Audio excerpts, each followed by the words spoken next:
president, and a friend to your co-president, Lizzie. First one to give flowers to Liz and to Bradley and James for conducting this whole merger and getting us through a whole year. Plenty of debaccles, giving you flowers. One school was running out of space, the other school didn't have enough space to occupy the space. And navigated some treacherous waters and got some stuff done that couldn't get done. Also want to give flowers to Francesca, the president that got done what the other presidents couldn't get done. Be the face for the school and bring this whole merger together because of the failed attempts. First attempt didn't go so well. Second attempt was even more terrible. Third attempt, your current president at the time said Francesca should be the president. She accepted the role not knowing what was to happen. She did it flourishingly. Public hearing, we heard about all the other schools being taken over. She had a motive as a previous teacher for a decade. Can't have a school lose its programs because those programs that PS19 had don't come by easily. Myself as an educator for a decade as well. Didn't want to see the school building being taken over by a charter school because that's commonly done uptown in a whole nother district. Schools that they had the public hearing, if you were there to listen, they were begging for more space, and the charter schools were moving into their school and taking their buildings. It would have been atrocious to see this building knocked down, built up into private buildings, or even taken over by a charter school entirely. EVCS would have still been over there, 19 would have been gone. But another thing I want to talk about is the problems that your president had to deal with this year. A series of problems, conundrum in fact. She's overcome a lot of adversity, a lot of pushback for following the rules. Rules that weren't adhered to for quite a time. As I mentioned, the first merger didn't go well, the second one was terrible. The third one worked because I had her face. I watched my wife go into District 1 meetings, and every time she popped at a meeting, everyone was shocked to see that her face was the school representing the school. It totally blew them away. They're like, that's not what we heard. This person doesn't represent the rumors. It's awesome. She led the school flawlessly. Merger happened.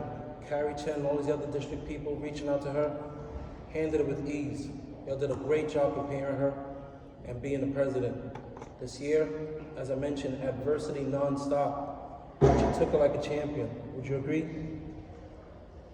You look so nervous. Your body's tense. Giving your flowers.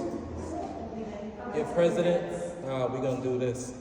Your president should be re-elected as president. She has dealt with racism, sexism, and colorism the whole entire year. The rules have only been held to her and not no one else. Other members of the executive board have gone freely, and she's been told, oh, it's the EVCS way. Terrible excuse to give your acting president, especially when over the pandemic. She looked over the rules and coordinated with other people who looked over the rules as well and found out that things were done in a gray. Always answers the EVCS way. She's been told, oh, why are you being so difficult this year? What changed from last year? What changed is the tolerance is out. The tolerance is low. Now you're gonna wait. There's no more of this. Nah, it's done. It's gonna go on for 6 minutes. You need to relax. Your president wrote out an email. Another member of the executive board, whatever he came to her angrily, put her hand in her face, and proceeded to cry. Never comforted her. In any situation, you've seen a video online, that is parent behavior. Everyone is familiar with that. That's absurd.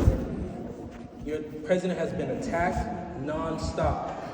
Take freedom that every time the decision is made and it was not in your children's best interest and in your parents' pockets, your president stood up for you and has fought so much backlash from your executive board. The members know who they are. I want to be a president as well because your previous president has been bullied and I want to be the chance to be bullied.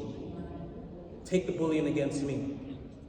Y'all chose the right president, but you chose the wrong one. You had no idea she was a decade as a teacher, and I was a decade as a teacher as well. You have no idea that in another district, that drug facilities across the street from our children's school, and we're dealing with gangsters, people strung out on drugs, and young men that easily could walk into a building, pull out a gun, and pop one of us off, and think nothing of it. That's what we're dealing with uptown. And we're down here dealing with nonsensical stuff. Everything is money, money, money, money, money, money, money. Y'all have missed so many opportunities using your building because you give it away to others. Your president wants the best for the school. Y'all have made it so difficult. So now the problems are out in the open. It's no longer secret. This is a beautiful castle. It's gleaming with honor, but it's also bleeding with secrets. I want to be your president. There's a problem. I want to be a part of the solution. That's why I nominate myself for president.